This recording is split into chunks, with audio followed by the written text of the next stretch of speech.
Hello everyone, welcome back to my YouTube channel. If you are clicking on this video, you are wanting some tips in relation to acne and how to reduce inflammation in the body. So for those of you that don't know, my name is Nicola and I'm a second year nutrition student, but I also run online programs with qualified health professionals.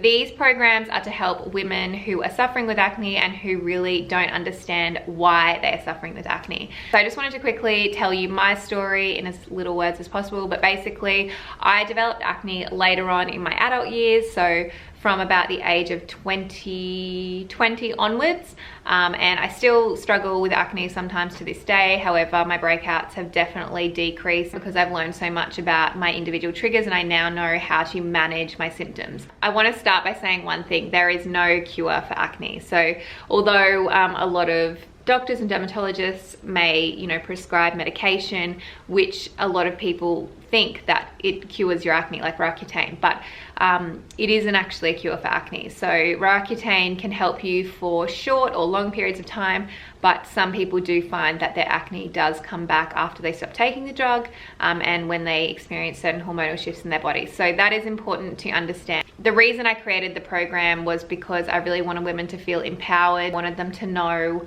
what was actually going on in their body. And I think a lot of people jump to conclusions with acne, like, you know what it's like. People will immediately think that you're eating really unhealthy, or people will think that you're not drinking enough water, or that you're using the wrong skincare. And yes, all of these things can definitely influence your acne, but they are not the sole cause, and there is so many different reasons you could be experiencing breakouts. I think it's important to take people's advice with a grain of salt and really just educate yourself, understand what are the main scientific causes of acne, and then how can you, give yourself the best foundations to manage the symptoms. So I wanted to just give you a little bit of a rundown on how I'm going to talk about this, because there's a lot to talk about, but I feel you guys need to know it if you have acne, and you probably will want to hear this, because I know that when I have acne, I just want to know why I have it. Like, it's so annoying, and I hate,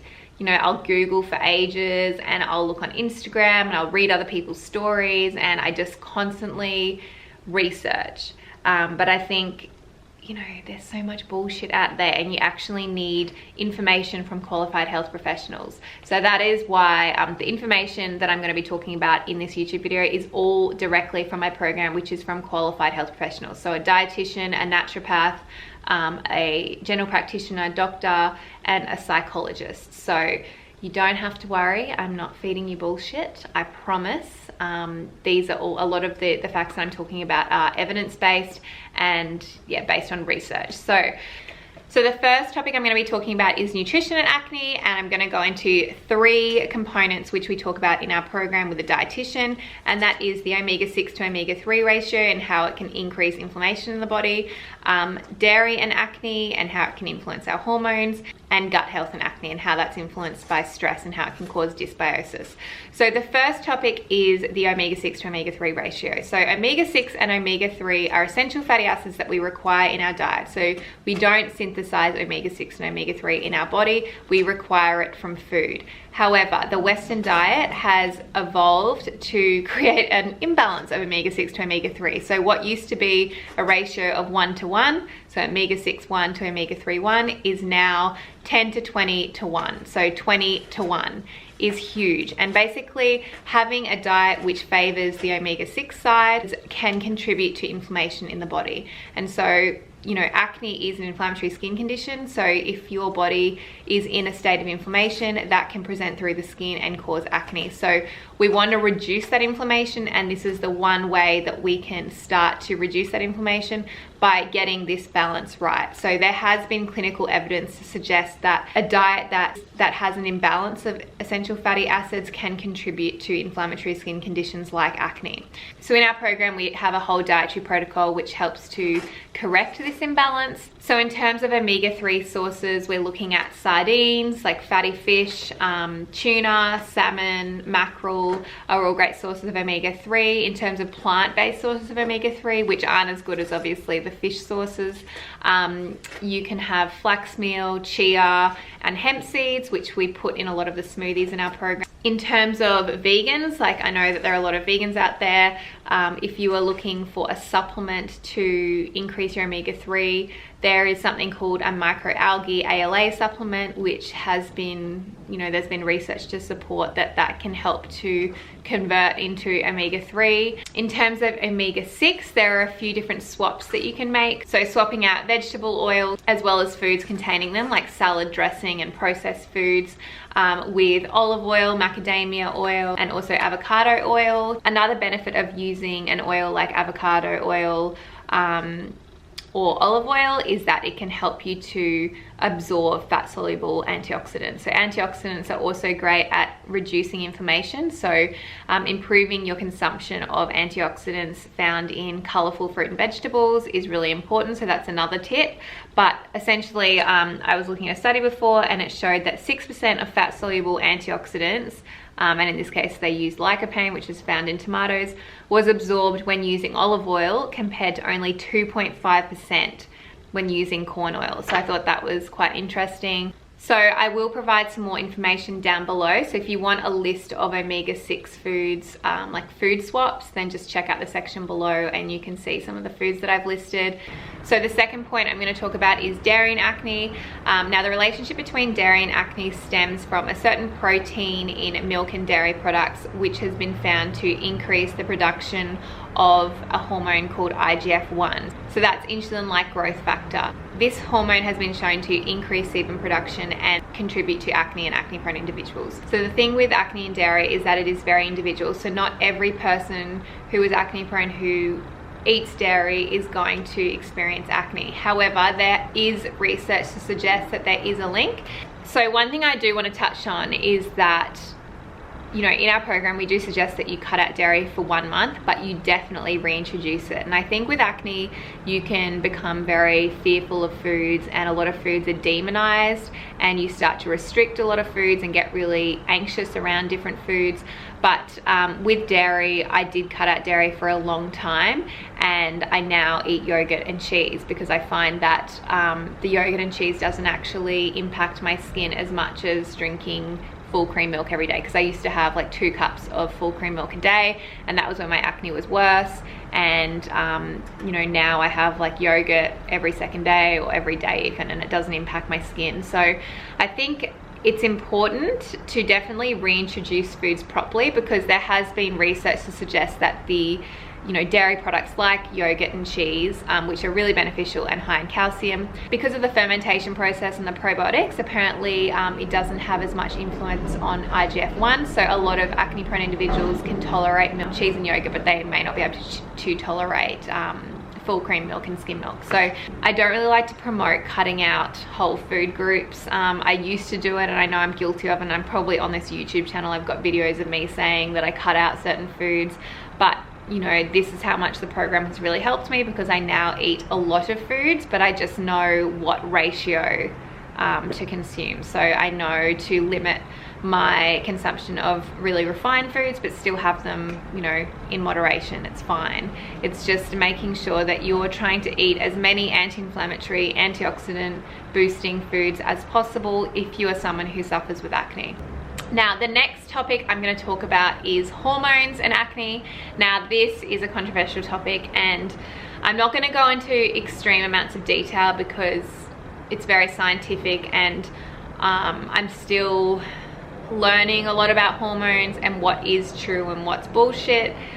Basically, in our program, a lot of the women who experienced hormonal issues had just come off the contraceptive pill, and that is actually when I first started to get acne. So I got acne originally when I went on the pill, and then I also got it when I went off the pill. So that's sort of what set my hormones off, and definitely contributed to a lot of my breakouts.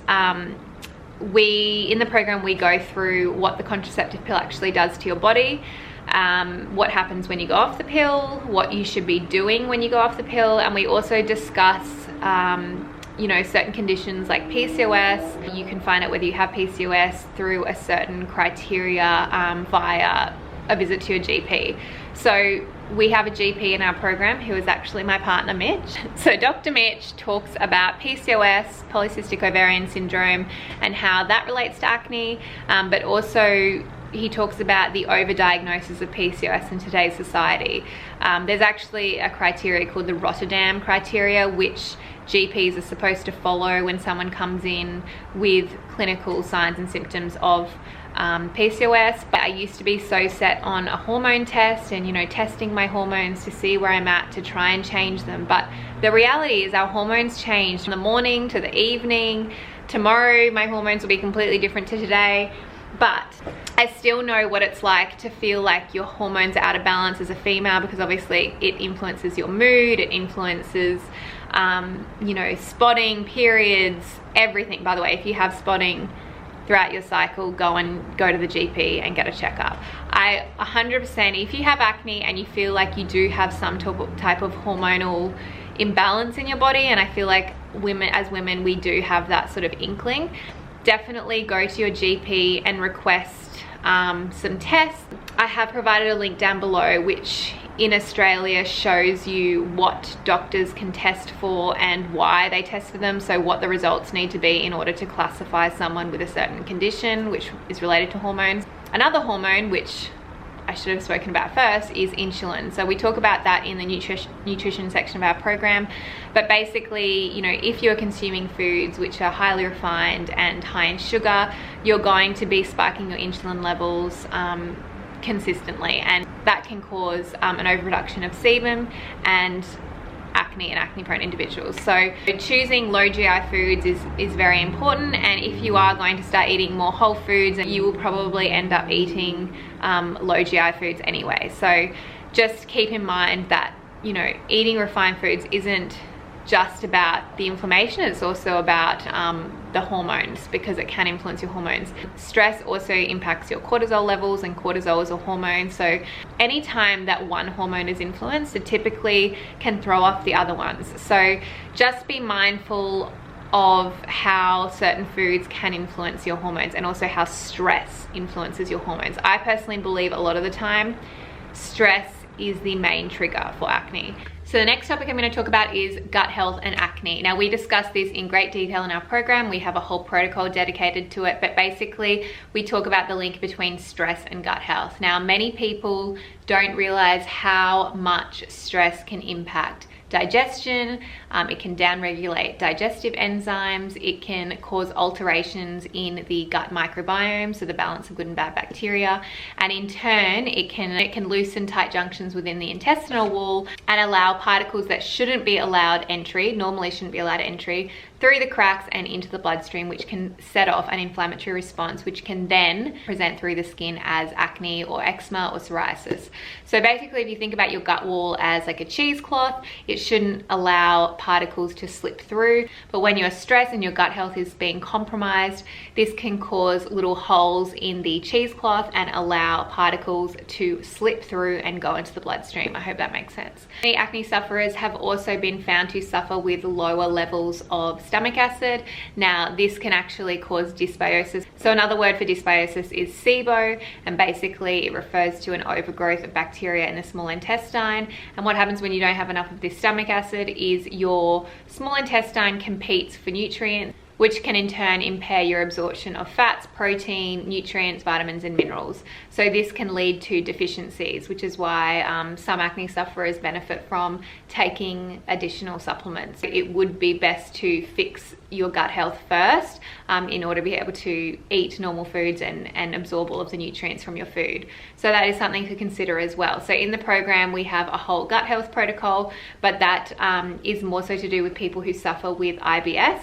Now, IBS is irritable bowel syndrome, and you can be diagnosed by your GP. So in our protocol, we have a low FODMAP diet. And the one thing I want you to know about the low FODMAP diet is that it is not a long-term diet. I think a lot of people think that, they self-diagnose and they say that they have IBS, which, you know, they may most of the time have IBS. It's sort of a blanket term that's thrown around a lot, but it is an actual condition, and a lot of people are told by dietitians and doctors to follow a low FODMAP diet, but sometimes they don't do it properly, and that's what we really emphasize in the program, is how to properly follow a low FODMAP diet, do a proper reintroduction phase, and figure out your triggers, because IBS and gut health symptoms can be triggered by stress because of the gut-brain axis, but it can also be triggered by certain foods. So if you are following a FODMAP diet or a low FODMAP diet for a prolonged period, it can actually have an adverse consequence on your gut health, because a lot of FODMAP foods are actually prebiotics, which actually feed the healthy bacteria in your small intestine. So if you are removing those foods for long periods of time and eliminating them from your diet, you're actually starving that bacteria, and that can cause issues in itself. So it's really important to reintroduce foods properly and figure out your triggers, and not just demonize foods and cut them out of your diet completely because you think that they are causing a reaction in you. If you are someone who is gluten-free, you know, you may actually benefit from following a low FODMAP diet and seeing if your non-celiac gluten sensitivity is actually a FODMAP sensitivity, because there's like heaps of research about that so many people are literally confusing gluten sensitivity for FODMAP sensitivity. So that's something to consider as well. Now, obviously I've described how stress can influence our gut health and our hormones, but really I think the number one thing to remember with stress is that it can be more than one thing. So it's not just about how much you've got on your plate.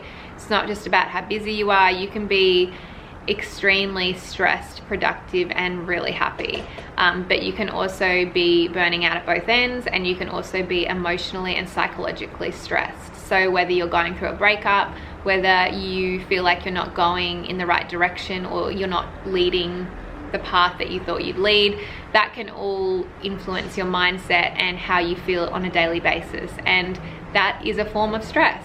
Before you go and blame something like food or bread or dairy, really check in with yourself. So the final topic I want to talk about today is skin and how we can preserve our microbiome. So for those of you that don't know, we do actually have a microbiome on the surface of our skin, and a lot of people don't realize that by using certain skincare, by using certain topical medications, antibiotics on our skin, environmental pollutants can all disrupt the balance of bacteria on the surface of our skin and actually create an overgrowth of the bad bacteria. So I think it's really important, if you're an acne sufferer, to understand, you know, what sort of skincare is going to be beneficial for that bacteria and what is going to preserve that microbiome, rather than disrupt that balance of bacteria on your face. So I thought the easiest way to sort of confront this topic is to just tell you what my skincare routine is and what it has been ever since I have suffered with acne. Well, ever since I've improved my acne. So I went to both skin specialists and I finally found a happy medium. So basically I use a gentle cleanser, a hydrosol mist with rose water in it and B vitamins in it as well, and a lightweight moisturizer. And at nighttime I use the lightweight moisturizer with 3 drops of face oil.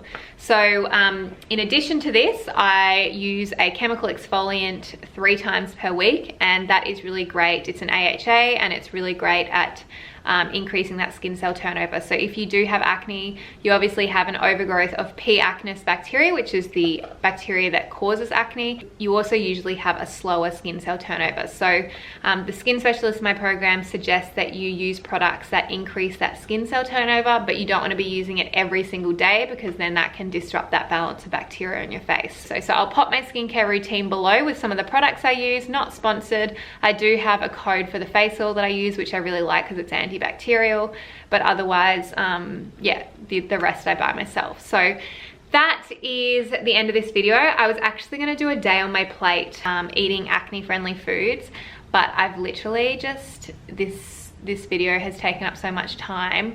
I just don't think you'll even want to watch it till the end if I continue and show you all the meals that I've been making. So what I thought I'd do is do a part 2 and show you a day on my plate, following all of the tips in this video. So it's a day on my plate, not doing the acne reset, but just following an anti-inflammatory diet and really consuming as many whole foods and anti-inflammatory foods as possible. So if you want to see that, then definitely give me a thumbs up and subscribe to my channel, and also comment down below if you have any questions, because all questions are welcome. I have plenty of videos on this YouTube channel which talk about my journey with acne, but I'm happy to do another one if you would like. My skin has been really good lately. I've gotten like a couple of cysts, but nothing major. My skin's been really good for a long time, and I think it's honestly because I feel empowered. So I hope some of this information empowers some of you to really rethink the reason you have acne and really look at it from a different perspective. So once again, I hope you like this video. Thanks for following along and listening to it, and I will see you in my next vlog, which will be a day on my plate. I'll see you soon.